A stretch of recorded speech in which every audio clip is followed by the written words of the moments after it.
In the brutal rhythm of combat, where bullets cut through air and time seems to stop, silence often carries more weight than screams. She was wounded, the kind of wound that turns strength into trembling. Yet she said nothing. Her comrades shouted, the medic barked orders. Chaos reigned. But she stayed still, calm, collected, silent. It wasn't fear or shock that sealed her lips, it was control. The discipline drilled into her bones through years of training now took command. Every inhale was measured, every glance calculated. In that silence, there was power, a kind of defiance against pain, against doubt, and against the world's tendency to underestimate her. Those around her didn't understand it. The SEAL medic, hardened by countless missions and trained to read human pain like a map, saw her silence as arrogance, or worse, incompetence. Why isn't she responding? He demanded, his tone edged with frustration. But he couldn't see what was truly happening beneath that quiet exterior.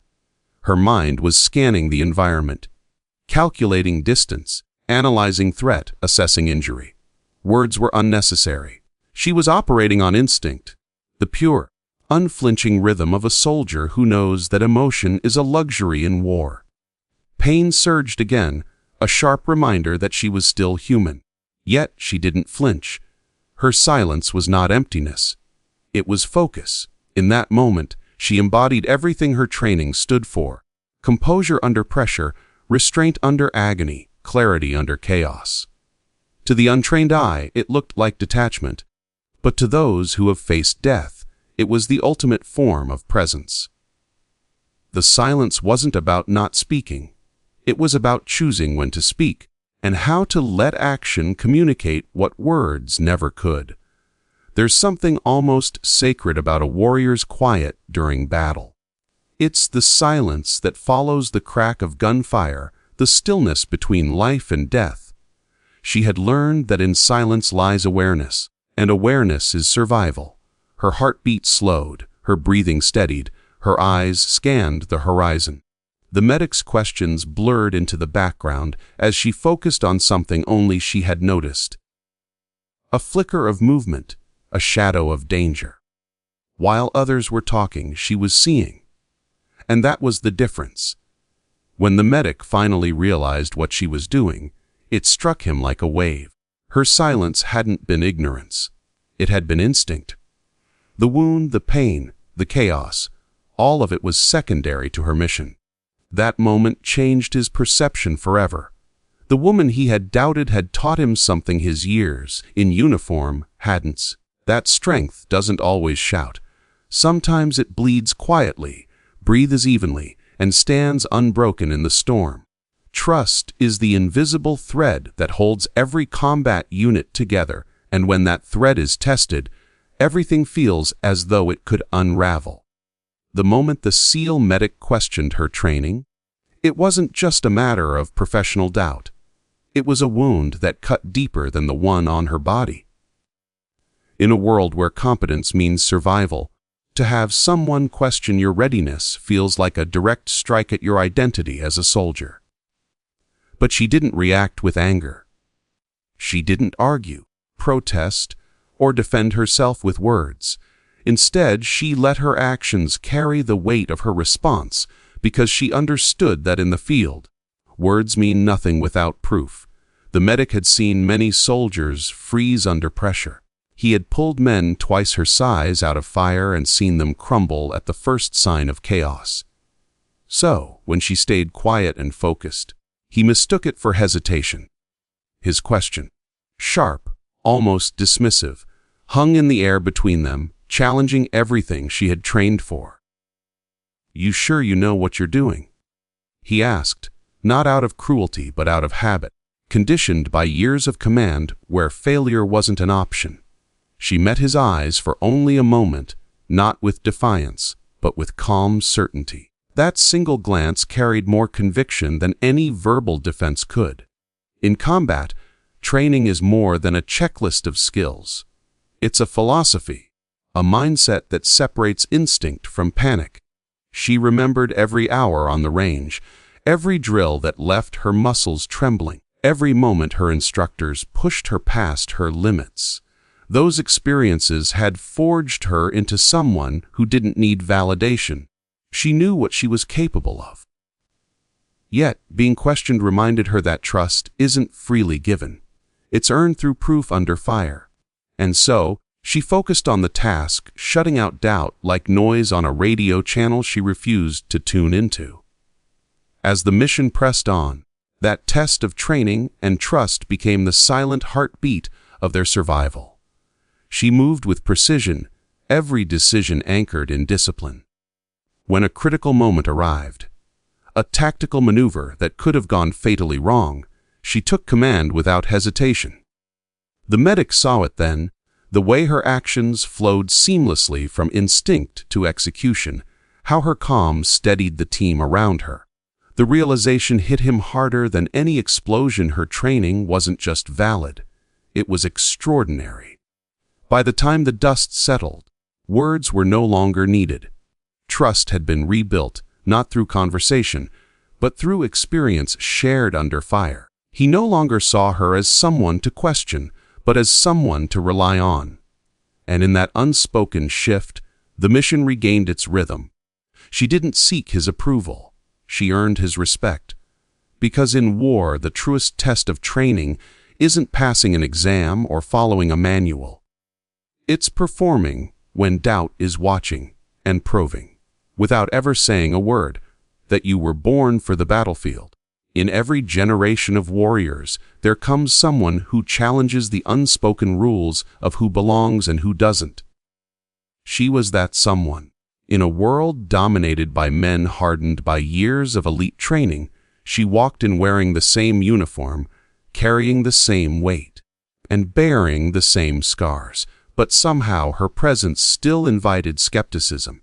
Every glance carried the silent question, can she handle it? The battlefield is a cruel equalizer. It doesn't care about gender, reputation, or expectations. And that was exactly what she relied on, because in combat, the only thing that mattered was performance. From the start, she knew she had to fight two battles, the one against the enemy and the one against perception. Every move she made, every order she gave, was scrutinized through an invisible lens of doubt. The SEAL medic, seasoned and sharp, didn't mean to underestimate her. It was almost instinctive.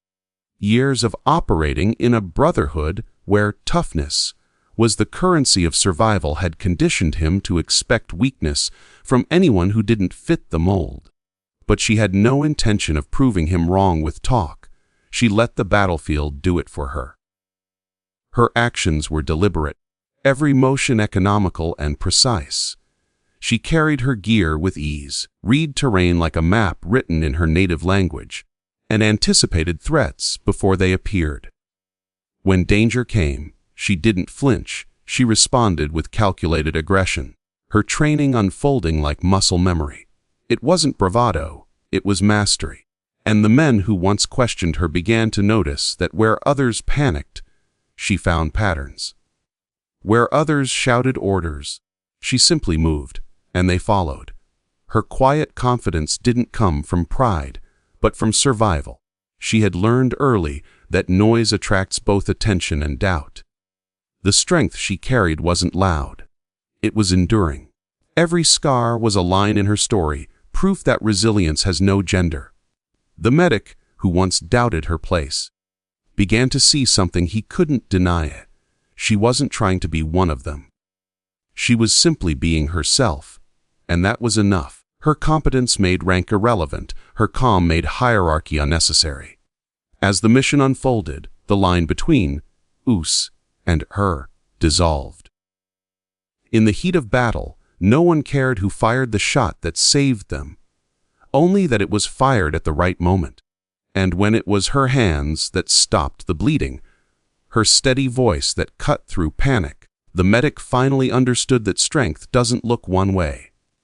It doesn't have a face or a gender. It has presence. By the end, she didn't just break stereotypes, she buried them. Her quiet defiance, her refusal to prove anything beyond her performance, redefined what it meant to be a warrior. She hadn't joined to make a statement. She had joined to serve.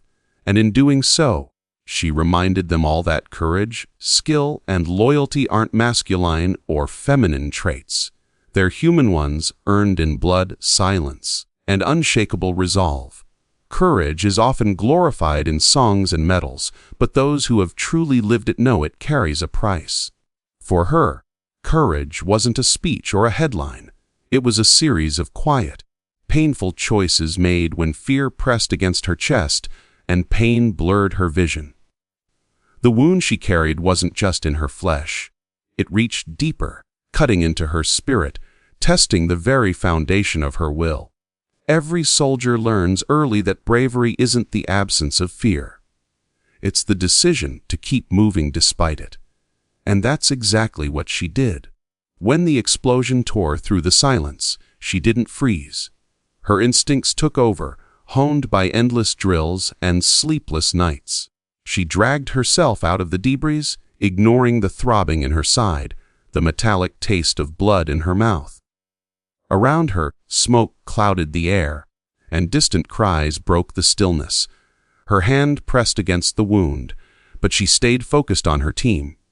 It wasn't heroism, it was duty. The kind that doesn't demand recognition, but survives quietly in the shadows of sacrifice. The SEAL medic reached her minutes later, the disbelief flashing in his eyes when he saw her still moving, still issuing orders. He tried to make her sit, to treat her injury, but she waved him off. Not yet. She whispered, her voice firm but fading. That moment said everything about who she was. A soldier who placed mission above pain, others above self. Courage, for her, wasn't about defying danger. It was about embracing it, carrying it, and not letting it define her limits. As the team pushed forward, her strength became a silent anchor. Each step was agony, yet her resolve didn't falter.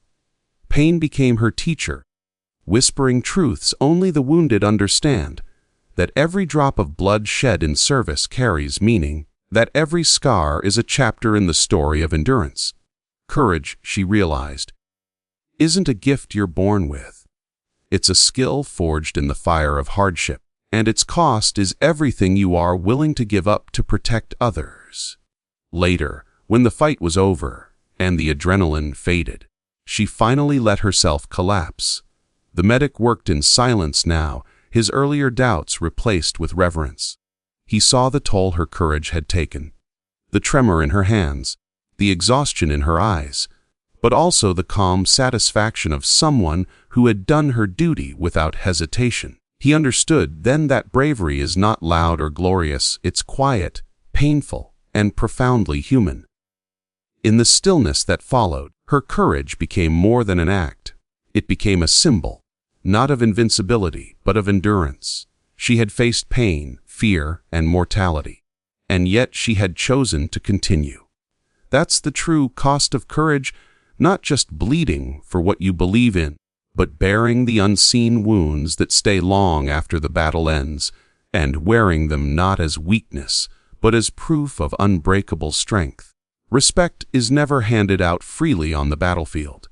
It is earned through sweat, silence, and unshakable resolve.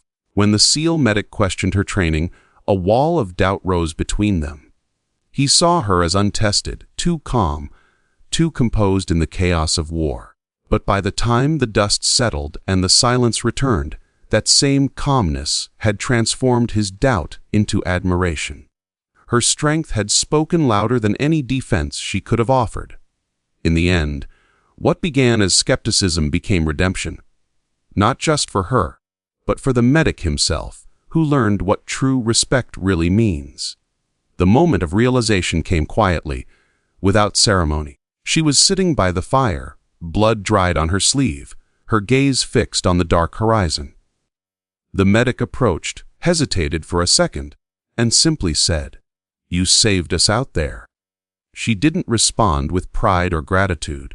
She just nodded, as if acknowledgement wasn't necessary. For her, doing her job had never been about recognition. It was about discipline, about living up to the trust she had placed in herself when no one else did. Her silence carried more grace than any victory speech ever could.